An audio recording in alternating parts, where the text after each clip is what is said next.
नमस्कार, मैं रचना शर्मा। चढ़ती कला टाइम टीवी देख रहे सभी दर्शकों का स्वागत करती हूं। आप देख रहे हैं हरियाणा के विशेष समाचार।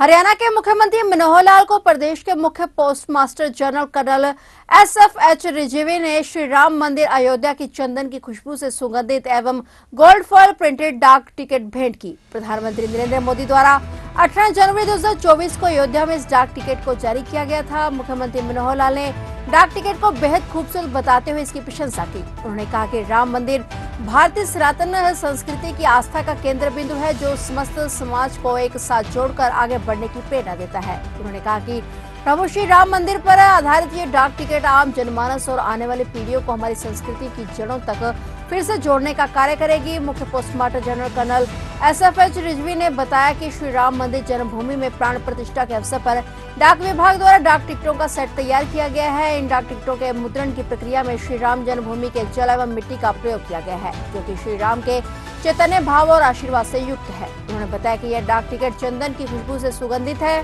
डाक टिकटों को दिव्य प्रकाश से प्रदीप्त करने के लिए इस मिनिएचर शीट के कुछ हिस्सों पर गोल्ड फॉयल प्रिंटिंग की गई है।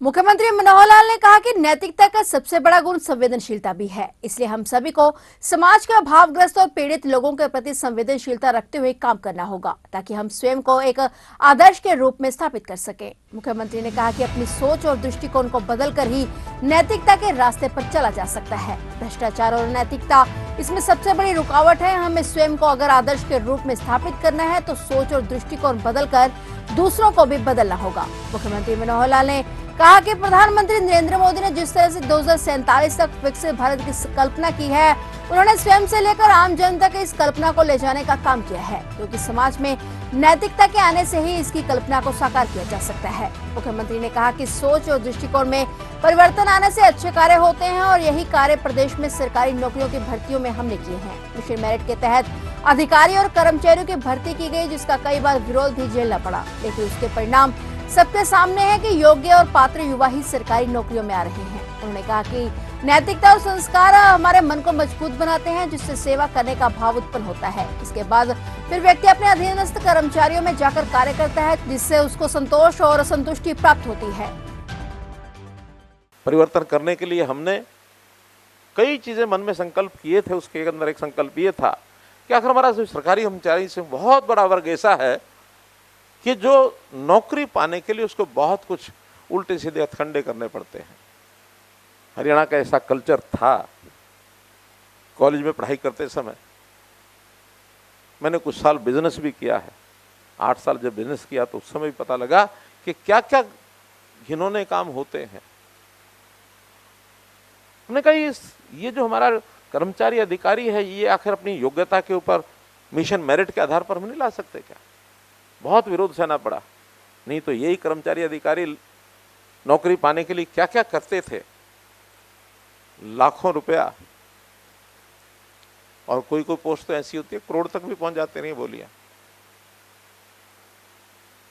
पीड़ा होती थी सुन करके। हमने कहा इसको दूर करेंगे। बहुत विरोध महसूस यानी मोल लिया हमने कि अपने लोग क्या करेंगे। हमने कहा दृष्टिकोण बदलो, अपना कौन और पराया कौन है। कबीरा खड़ा बाजार में सबकी मांगे खैर, ना काऊ से दोस्ती ना काऊ से बैर। मन में विचार करो, ये सारे अपने हैं, तब जाकर के उसमें से लगेगा कि मुझे अपने प्रदेश के साथ अपने आप को जोड़ना है। और जोड़ करके यदि चलेंगे तो फिर उसमें से अच्छाई आगे बढ़ेगी। एक मैंने पुलिस के पासिंग आउट परेड के अंदर एक किस्सा सुनाया था, सुनाता हूं सबको। अच्छाई कैसे ट्रेवल करती है और बुराई कैसे घुस जाती है। एक किसान, हमारे हरियाणा के लोग हैं, किसानों को पता होता कि भैंस को अफारा हो जाए, पेट फूल जाता है, गैस भर जाती है। भैंस को अफारा हो गया, डॉक्टर के पास गया। डॉक्टर साहब भैंस के लिए दवाई दो, नहीं तो मर जाएगी। डॉक्टर ने एक मोटी सी गोली दे दी कि जाओ ये खिला दो और भैंस का अफारा ठीक हो जाएगा। उनका डॉक्टर साहब इतनी मोटी गोली मैं खिलाऊंगा कैसे, भैंस तो बिल्कुल ऐसी पड़ी है बेहोश टाइप। कि नहीं, आसान तरीका, जाओ और उसको भैंस के मुंह में एक नाल होती है बांस की या फिर लोहे की, वो नाल रखो, नाल के अंदर गोली डालो और दूर से यानी जोर से एक फूंक मार दो, गोली अंदर चली जाएगी भैंस के अंदर, पेट के अंदर, भैंस ठीक हो जाएगी। उत्साह से आया, दौड़ा आकर के उसने वही किया, पाइप रखा, मुंह में गोली डाली, फूंक मारने लगा। ये फूंक मारता, इससे पहले भैंस ने फूंक मार दी, गोली किसान के पेट में आ गई। तो जो संकल्प वाले लोग ही जाकर के चीजों को ठीक कर सकते हैं। ऐसा ना हो कि हम ठीक करने जाएं और सामने जो नीचे बैठे हैं वही हमारे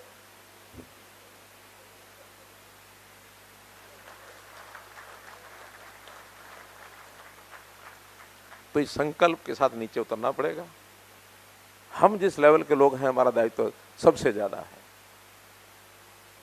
और ये आखिर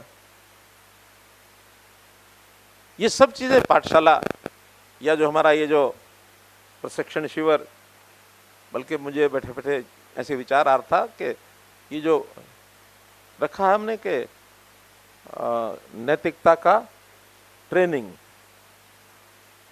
मन में विचार था नैतिकता की ट्रेनिंग नहीं दी जा सकती। एक पाठ्यक्रम ठीक हमारे सामने एक पाठशाला के रूप में रखा गया, रखने के बाद हम स्लाइड्स याद रख लेंगे, शब्द याद रखेंगे, वाक्य याद रख लेंगे, लेकिन उसके कारण से कोई बहुत बड़ा प्रभाव नहीं होता। एक पाठशाला होती है, एक संस्कारशाला होती है।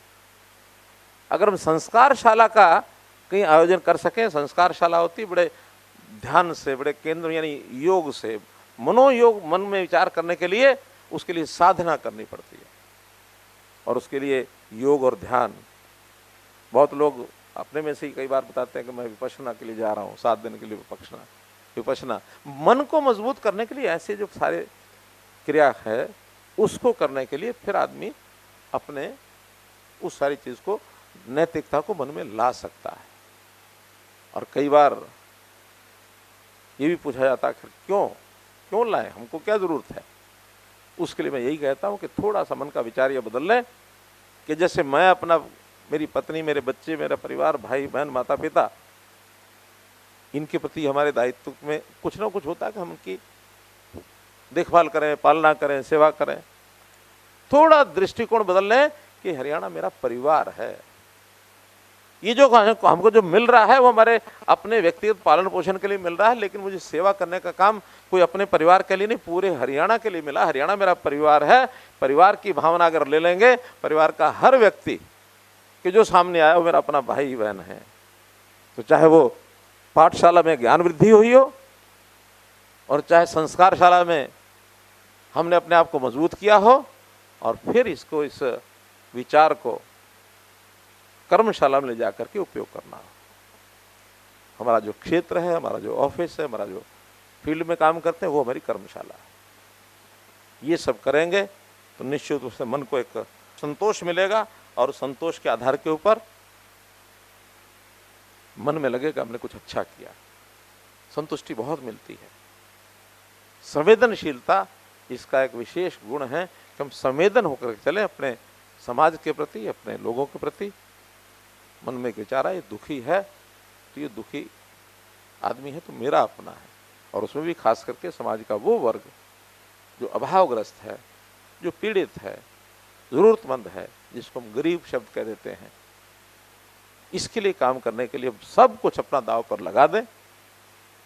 मैं समझता हूँ कि इस प्रकार की ये जो कार्यशाला है, इस प्रकार का जो ये कार्यक्रम है, इसके माध्यम से हम अपने सब कर्मचारी अधिकारियों को, आखिर हम में से बहुत से ऐसे लोग हैं जो स्वयं ट्रेनर बनकर जा रहे होंगे। ये ट्रेनिंग कोई केवल स्लाइड से नहीं मिलने वाली, स्वयं आदर्श बनकर के अगर हम आगे जाएंगे तो उसका निश्चित रूप से प्रभाव होता है।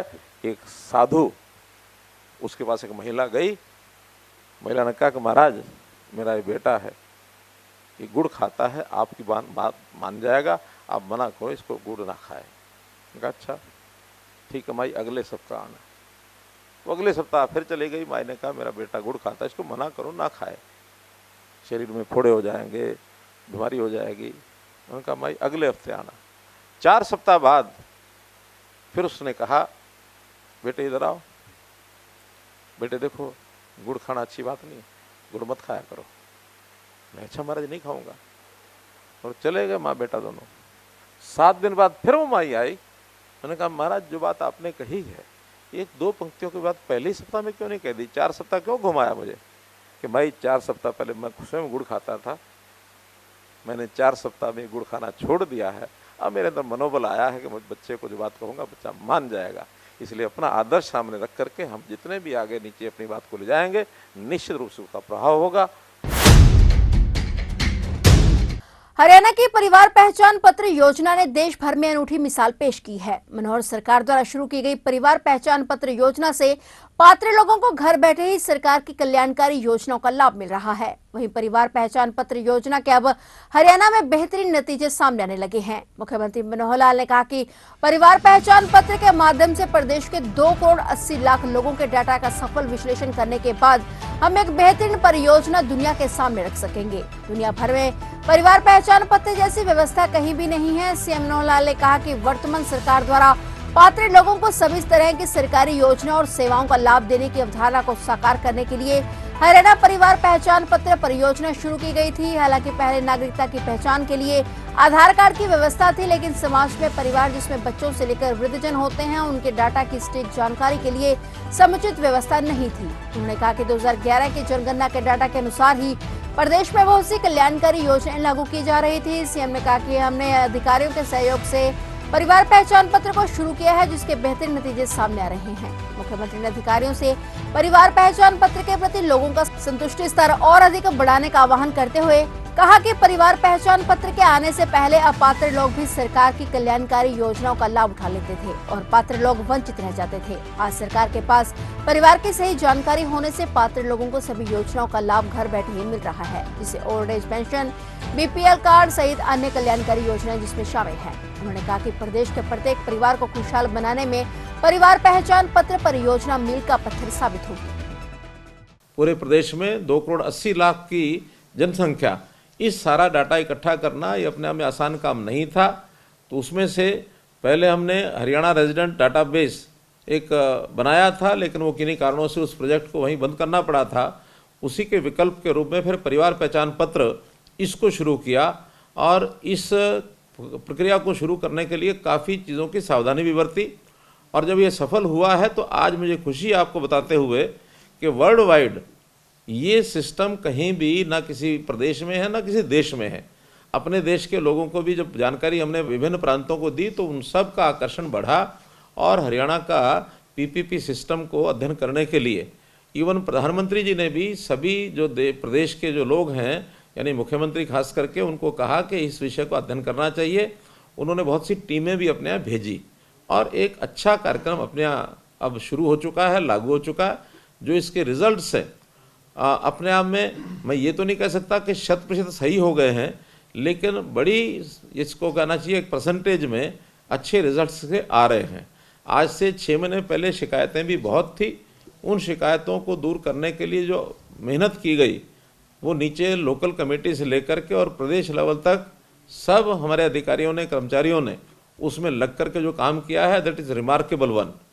इसका और हम कैसे इसको जिसको कहना चाहिए एक और इसका लेवल ऑफ सेटिस्फेक्शन इसका और कैसे बढ़े, तो इसके लिए जो चीज़ें आज आपके सामने रखी गई हैं उसका निश्चित रूप से आप लोग आगे ध्यान करते उसको ठीक करेंगे। तो ये थे हरियाणा के विशेष समाचार और नए समाचारों के साथ फिर से हाजिर होंगे। तब तक के लिए देखते रहिए चढ़ती कला टाइम टीवी।